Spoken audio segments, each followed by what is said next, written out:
But Rajkumar family ಅವ್ನಿಗೆ ಎಷ್ಟು ಹತ್ರ, ನಾನು ಎಷ್ಟು ಹತ್ರದಿಂದ ನೋಡಿದ್ದೀನಿ, ಪ್ರತಿಯೊಂದು ನನಗೆ ಗೊತ್ತಿದೆ. ಅಣ್ಣವರು ಅವ್ರದ್ದೇ ಆದಂಥ ಹಾದಿಲಿ ಹೋಗ್ತಾ ಇದ್ರು, ಅವ್ರ ಬೆಳವಣಿಗೆ ನೋಡ್ತಾ ಇದ್ರು, ಇನ್ನೊಬ್ರು ದುಡಿಯೋ ಮಟ್ಟಕ್ಕೆ ಹೋಗ್ತಾ ಇರಲಿಲ್ಲ. ಏನು ವಿಷ್ಣು ಸರ್ ಅಷ್ಟೇ, ಅವ್ರು ಹಾದಿ ನೋಡ್ತಾ ಇದ್ರು. ಬಟ್ ಮಧ್ಯದಲ್ಲಿ ಇರ್ತಕ್ಕಂಥ ನಾನು ಹೇಳ್ತೀನಲ್ಲ, ಬಕೆಟ್ಗಳು, ಚಮಚಗಳು, ನಾನು ಹೇಳಿದ್ದು ಪುನೀತ್ ರಾಜ್ಕುಮಾರ್ ನಿಜವಾಗ್ಲು ಅವ್ರ ವಿಚಾರ. ಯಾಕಂದ್ರೆ ನಾನು ಮೆಜೆಸ್ಟಿಕ್ ಕೂಡ ಸಹಾಯ ಮಾಡಿದ್ದೆ. ಆ ಒಂದು ವರ್ಡ್ ಕೇಳ್ತಾ ಇದ್ದಂಗೆ ತುಗದಿಶ್ವ ಸಂಕಲ್ಪ ಭಾಗ ಮಾಡಿದ್ರು ನಿಜವಾಗ್ಲು ಒಳ್ಳೇದಾಗಲಿ. 25 ನಾನು ಹೇಳೋದು 2002. ಆ ಚಿಕ್ಕ ವಯಸ್ಸಲ್ಲಿ ಅಂಥ ದೊಡ್ಡ ಬುದ್ಧಿ ನಾನು ಅಂದ್ಕೊಂಡಿಲ್ಲ. ಒಂದು ದೊಡ್ಡ ಮಂತನದಿಂದ ಬಂದರೆ ದೊಡ್ಡ ಬುದ್ಧಿ ಬಂದೇ ಬರುತ್ತೆ ಅಂತ. ತುಂಬ ಅತಿ ಕಮ್ಮಿ ಸಂಭಾವನೆಯಲ್ಲಿ ದರ್ಶನ್ ಆ್ಯಕ್ಟ್ ಮಾಡಿದ್ರು. ಸೊ ಅದಕ್ಕೆ ಆ ಶೂಟಿಂಗ್ ರೀಲ್ಸ್ ಬಿಡು ಅಂತೇಳಿ ಹೇಳ್ದಂತೆ. ಕರಿಯಾಗೂ ಬೇರೆ ಸಾಕಷ್ಟು ದೊಡ್ಡ ದೊಡ್ಡ ಹೀರೋ ಎಲ್ಲ ಮಾಡ್ಬೇಕಾಯ್ತು, ಶಿವಣ್ಣನ ಮಾಡ್ಬೇಕಾಯ್ತು. ದರ್ಶನ್ ಸುದೀಪ್ ಅವ್ರೇನು ತುಂಬ ಹಿಂದೆಯಿಂದ ಹೇಳಿರಲ್ಲ ಅವರು. ಸರ್ ನಾನು ಹೇಳ್ತೀನಿ ನೋಡಿ ಸರ್, ಸುಮಾರು ಜನ ಇವತ್ತಿಂದ ಅಲ್ಲ, ನಾನು ಹೇಳೋದು ರಾಜ್ಕುಮಾರ್ ವಿಷ್ಣುವರ್ಧನ್ ಕಾಲದಿಂದನೂ ಇದೆ. ಬಟ್ ರಾಜ್ಕುಮಾರ್ ಫ್ಯಾಮಿಲಿ ಅವ್ನಿಗೆ ಎಷ್ಟು ಹತ್ರ, ನಾನು ಎಷ್ಟು ಹತ್ರದಿಂದ ನೋಡಿದ್ದೀನಿ, ಪ್ರತಿಯೊಂದು ನನಗೆ ಗೊತ್ತಿದೆ. ಆಮೇಲೆ ಏನು ರಾಜ್ಕುಮಾರ್ ಫ್ಯಾಮಿಲಿಯವರು ವಿಷ್ಣುವರ್ಧನ್ ತುಳಿದ್ರು, ಇದು ಮಾಡಿದ್ರು, ಅವೆಲ್ಲ ಸುಳ್ಳು ಸರ್. ಅಣ್ಣವರು ಅವ್ರದ್ದೇ ಆದಂಥ ಹಾದಿಲಿ ಹೋಗ್ತಾ ಇದ್ರು, ಅವ್ರ ಬೆಳವಣಿಗೆ ನೋಡ್ತಾ ಇದ್ರು, ಇನ್ನೊಬ್ರು ದುಡಿಯೋ ಮಟ್ಟಕ್ಕೆ ಹೋಗ್ತಾ ಇರಲಿಲ್ಲ. ಏನು ವಿಷ್ಣು ಸರ್ ಅಷ್ಟೇ, ಅವ್ರ ಹಾದಿ ನೋಡ್ತಾ ಇದ್ರು. ಬಟ್ ಮಧ್ಯದಲ್ಲಿ ಇರ್ತಕ್ಕಂಥ ನಾನು ಹೇಳ್ತೀನಲ್ಲ, ಬಕೆಟ್ಗಳು, ಚಮಚಗಳು, ಇವ್ರುಗಳಿಂದಾನೇ ವ್ಯವಸ್ಥೆ ಹಾಳಾಗೋದು, ಇವ್ರುಗಳಿಂದಾನೇ ಪರಿಸರ ಹಾಳಾಗೋದು. ಫಸ್ಟು ಈ ಚಮಚ ಬಕೆಟ್ಗಳ ಮಾತು ಕೇಳೋದು ಪ್ರತಿಯೊಬ್ಬರು ಬಿಡಬೇಕು. ಕೇಳಿದ್ರು ಕೂಡ ಅದರ ಅರ್ಥೈಸ್ಕೊಳ್ಳೋ ಶಕ್ತಿ ಮತ್ತು ಆಲೋಚನೆ ಮಾಡೋಂಥ ಶಕ್ತಿ ಬುದ್ಧಿ ಅವರಲ್ಲಿ ಇರಬೇಕು. ಇದು ಸರಿನಾ ತಪ್ಪ ಅಂತೇಳಿ ಅಂತ. ಬಟ್ ಅವತ್ತಿನ ಕಾಲದಲ್ಲೂ ಇದೆ. ಬಟ್ ನಾನು ಹೇಳಿದ್ದು ಪುನೀತ್ ರಾಜ್ಕುಮಾರ್ ನಿಜವಾಗ್ಲು ಅವ್ರ ವಿಚಾರ. ಯಾಕಂದ್ರೆ ನಾನು ಮೆಜೆಸ್ಟಿಕ್ ಕೂಡ ಸಹಾಯ ಮಾಡಿದ್ದೆ ಸರ್.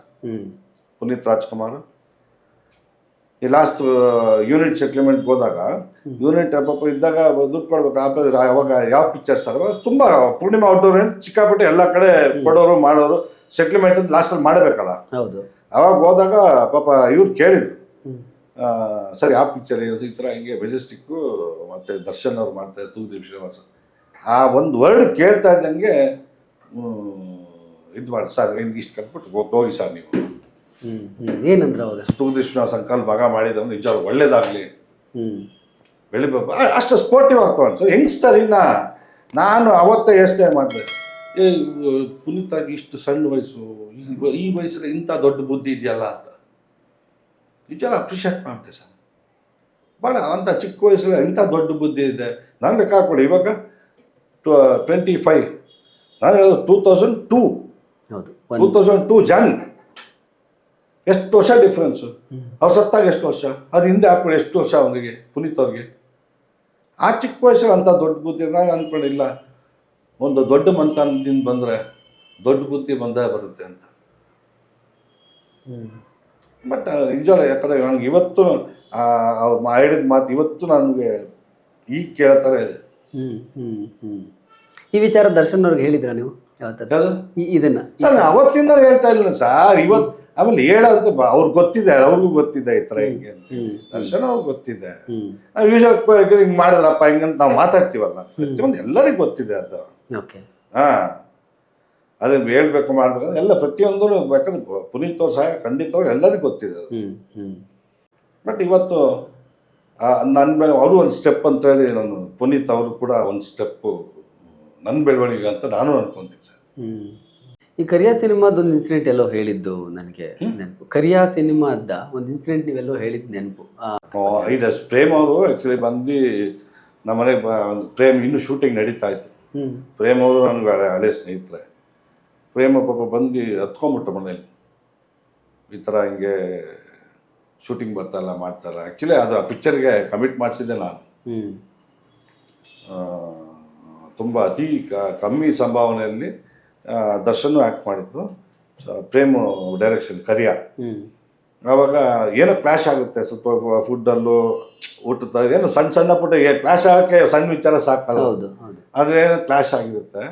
ಸೊ ಅದಕ್ಕೆ ಆ ಶೂಟಿಂಗ್ ರೀಲ್ಸ್ ಬಿಡು ಅಂತೇಳಿ ಹೇಳಿದಂತೆ ದರ್ಶನ್ ಪ್ರೇಮ್ಗೆ. ಅದು ಬಂದು ನನ್ನ ಹತ್ರ ಹೇಳಿದ್ರು ಪ್ರೇಮ್, ಈ ಥರ ಹಿಂಗೆ ಅಂತಾನೆ ಪಾಪ.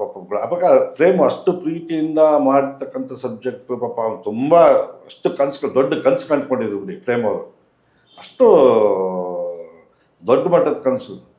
ಸೊ ದೊಡ್ಡ ದೊಡ್ಡ ಹೀರೋನೇ ಮಾಡ್ಬೇಕಾಯ್ತು ಆ ಪಿಕ್ಚರ್ ನೋಡಿ. ಅದು ಯೋಗ ಮತ್ತೆ ಋಣ ಅನ್ನೋದು ಆ ಪಿಕ್ಚರ್ ಹೇಳ್ತೀನಿ. ನಾನು ಮೆಜೆಸ್ಟಿಕ್ ಸುದೀಪ್ ಅವ್ರು ಮಾಡ್ಬೇಕಾಯ್ತು, ಓಕೆ ಕರಿಯಾಗೂ ಬೇರೆ ಸಾಕಷ್ಟು ದೊಡ್ಡ ದೊಡ್ಡ ಹೀರೋ ಎಲ್ಲ ಮಾಡ್ಬೇಕಾಯ್ತು, ಶಿವಣ್ಣನ ಮಾಡ್ಬೇಕಾಯ್ತು. ನಾನು ಹೇಳೋದು ಆ ಯೋಗ ಮತ್ತೆ ಋಣ ಇರುತ್ತಲ್ಲ, ಯಾರು ಮಾಡ್ಬೇಕು ಅದು ನೋಡಿ. ಆಮೇಲೆ ದರ್ಶನ ಮಾಡ್ಬೇಕಾಯ್ತು. ಆಮೇಲೆ ಆಮೇಲೆ ಕದ್ದಂತ ತಂದೆ ಮಾತಾಡಿ ದರ್ಶನ್ ನಮ್ಮ ತಂದೆ ನಾನೆಲ್ಲ ಕದ್ದು ಮಾತಾಡಿ ಆಮೇಲೆಲ್ಲ ಸಾರ್ಟ್ ಔಟ್ ಆಯ್ತು. ಅಷ್ಟೇ ಸಣ್ಣ ಕ್ಲಾಶ್ ಅಷ್ಟೇ. ಆ ಕರಿಯ ಕಥೆನ ಫಸ್ಟ್ ಹೋಗಿ ಶಿವಣ್ಣಂಗೆ ಏನೋ ಹೇಳಿರ್ತಾರೆ ಅಂತ. ಹೌದೌದು ಪ್ರೇಮ್ ಅವರು ಇಲ್ಲ ಸಾಕು. ಪ್ರೇಮ್ ಅವ್ರು ಸಿಕ್ಕಾಬಿಟ್ಟೆ ಕಷ್ಟ ಬಿದ್ದಿದೆ ಬಿಡಿ. ನನ್ ಪಾಪ ಒಂದ್ಸತಿ ನಾನು ಗೋವಿಂದರಾಜನಗರದಿಂದ ಗಾಂಧಿನಗರ ನಡ್ಕೊಂಡು ಹೋಗೋರಪ್ಪ ಒಂದ್ಸತಿ. ಅಷ್ಟು ಕಷ್ಟ ಬಿದ್ದ ಪ್ರೇಮ್ ಮಾತ್ರ. ಇವತ್ತೇನ ಒಂದು ದೊಡ್ಡ ಮಟ್ಟದ ಪಾಪ ಪ್ರೇಮ್ ಹೆಸರು ಮಾಡಿದ್ದಾರೆ, ಸಂತೋಷವಾಗಿದ್ದಾರೆ, ಸುಖವಾಗಿದ್ದಾರೆ ಅಂದರೆ ಅವ್ರು ಪಟ್ಟಿರ್ತಕ್ಕಂಥ ಶ್ರಮ ಇವತ್ತು ಅವ್ರಿಗೆ ದೇವರು ಆಶೀರ್ವಾದ ಚೆನ್ನಾಗಿದೆ. ನಿಮ್ಮ ಪ್ರೊಡಕ್ಷನಲ್ಲಿ ಸುದೀಪ್ ಅವ್ರದ್ದು ಫಸ್ಟ್ ಸಿನಿಮಾ ಮಾಡಬೇಕಾಗಿತ್ತು, ಅದಾಗಲಿಲ್ಲ. ಬಟ್ ಮುಂದಿನ ದಿನಗಳಲ್ಲಿ ಈಗ ನಿಮ್ಮ ಪ್ರೊಡಕ್ಷನಲ್ಲಿ ಮಾಡಿದ್ರಿ, ಮೆಜೆಸ್ಟಿಕ್ ಮಾಡಿದ್ರಿ, ಶಿಷ್ಯ ಸಿನಿಮಾ ಇವೆಲ್ಲ ಮಾಡಿದ್ರಿ. ಸುದೀಪ್ ಅವ್ರ ಜೊತೆ ಮತ್ತೆ ಆಗಲಿಲ್ವಾ ಅದು ಸಿನಿಮಾ ಮಾಡುವಂಥ ಪ್ರಕ್ರಿಯೆ ಅಥವಾ ಮಾತುಕತೆ ಮುಂದೆ? ಸರ್ ಮಾಡ್ತಾನೆ. ಬಟ್ ನಾನು ಆ್ಯಕ್ಚುಲಿ ಚೇಂಬರ್ ರಾಜಕಾರಣಕ್ಕೆ ಒಳಪಟ್ಬಿಟ್ಟಿದ್ದೆ ಅವಾಗಲೇ. ನಾನು ಹೇಳೋದು ಅಲ್ಲೇ ಒಂದು ಸೆಟ್ಲ್ಮೆಂಟು ಮತ್ತೊಂದು ಮಗಳೊಂದು ಹಿಂಗೆ ಟೈಮ್ ಇದ್ದಾಗ ಪಿಕ್ಚರ್ ಮಾಡ್ತಾ ಇದ್ದಂಗೆ ಅಯ್ಯೋ ಪಾಯಿಂಟ್ ಮಾಡಿದೆ, ಮಾಡಿದೆ ಸುತ್ತಾನ್ ಮಾಡಿದೆ, ಅದೇ ಗ್ಯಾಪ್ ಇದ್ದಾಗ ಮಾಡ್ಕೊಂಬಂದೆ. ಬಟ್ ಕಂಟಿನ್ಯೂಸ್ ನಾನು ನಂದು ಪ್ರೊಡಕ್ಷನ್ ಲೈನ್ ಹಂಗೆ ನಾನು ಪ್ರೊಡ್ಯೂಸರ್ ಆಗಬೇಕು ಆ ಚೇಂಬರ್ ಹತ್ರ ನನ್ನ ತಲೆಗೆ ಹಚ್ಕೊಳ್ಳಿ. ನಾನು ಸುಮಾರು ಪಿಕ್ಚರ್ ಇನ್ನೂ ಮಾಡ್ತಾ ಇದ್ದೆ.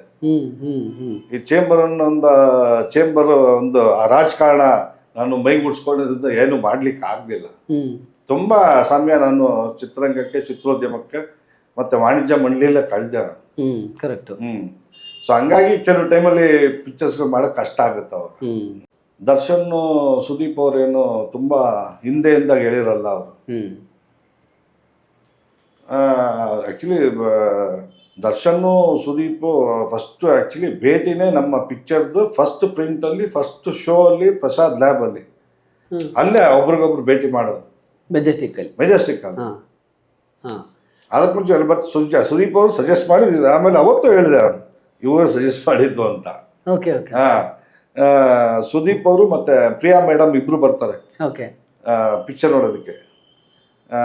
ಪ್ರಸಾದ್ ಲ್ಯಾಬಲ್ಲಿ ಫಸ್ಟ್ ಪ್ರಿಂಟ್ ನಾವು ಟೆಕ್ನಿಷಿಯನ್ ಒಂದು ಫಸ್ಟ್ ನೋಡ್ತೀವಲ್ಲ ಹೆಂಗ್ ಬಂದಿದೆ ಏನು ಎತ್ತ ಅಂತ ಎಲ್ಲ ಇದು ಮುಗ್ದಾದ್ಮೇಲೆ ಅದು ಆ ಶೋಗೆ ಸುದೀಪ್ ಅವ್ರಿಗೆ ಇನ್ವೈಟ್ ಮಾಡಿ, ಸುದೀಪ್ ಅವರು ಪ್ರಿಯಾ ಅವರು ನಮ್ಮ ಟೆಕ್ನಿಷಿಯನ್ಸು ಅವತ್ತೇ ಫಸ್ಟ್ ನೋಡಿ ದರ್ಶನ್ ಅವರು ಮತ್ತೆ ಸುದೀಪ್ ಅವರು ಮೊದಲ ಭೇಟಿ. ಹೌದು ಅದಕ್ಕೆ ಮುಂಚೆ ಹಾಗೆ ಹೇಳ್ಬೇಡ ನನ್ಗೆ ಗೊತ್ತಿದೆ. ಅದಾದ್ಮೇಲೆ ಪಿಕ್ಚರ್ ಎಲ್ಲ ಮುಗ್ದಾದ್ಮೇಲೆ ಸುದೀಪ್ ಅವರು ತುಂಬಾ ಅಪ್ರಿಷಿಯೇಟ್ ಮಾಡೋದು ದರ್ಶನ್ಗೆ.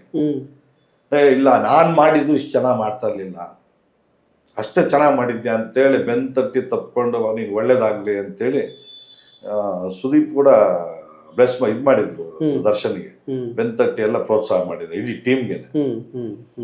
ಅವಾಗ ದೊಡ್ಡ ಹುಚ್ಚ ಸೂಪರ್ ಡೂಪರ್ ಹೌದು. ಸುದೀಪ್ ತುಂಬಾ ಅಪ್ರಿಷಿಯೇಟ್ ಮಾಡಿದ್ರು. ಯಾಕಂದ್ರೆ ನನಗೆ ದರ್ಶನ್ ಅವ್ರ ಪರ್ಸನಲ್ ನನಗೂ ಚೆನ್ನಾಗಿ ಗೊತ್ತು, ನಮ್ಗೆ ರಾಜ್ಕುಮಾರ್ ಫ್ಯಾಮಿಲಿ ಕುಟುಂಬ ಚೆನ್ನಾಗಿ ಗೊತ್ತು, ಎಲ್ಲ ಪ್ರತಿಯೊಂದು ಇಂಡಸ್ಟ್ರಿಯಲ್ ನಮ್ಮ ಸುದೀಪ್ ಅವರು ಇವತ್ತಿಂದ ನನಗೆ ಸುಮಾರು ಒಂದು 35 years ಫ್ರೆಂಡ್ ಇದ್ರು ಅವರು. ಅಷ್ಟು ಕ್ಲೋಸ್ ಅವತ್ತು ಎಷ್ಟು ಆತ್ಮೀಯತೆ ಇದೆ ಇವತ್ತು ನನಗೆ ಅಷ್ಟೇ ಆತ್ಮೀಯತೆ ಸುದೀಪ್ ಅಲ್ಲಿದೆ. ಇವತ್ತು ನನಗೂ ಅವ್ರ ಫ್ರೆಂಡ್ಶಿಪ್ ಅಲ್ಲಿ ಏನು ಹಂಗೆ ಇದೆ.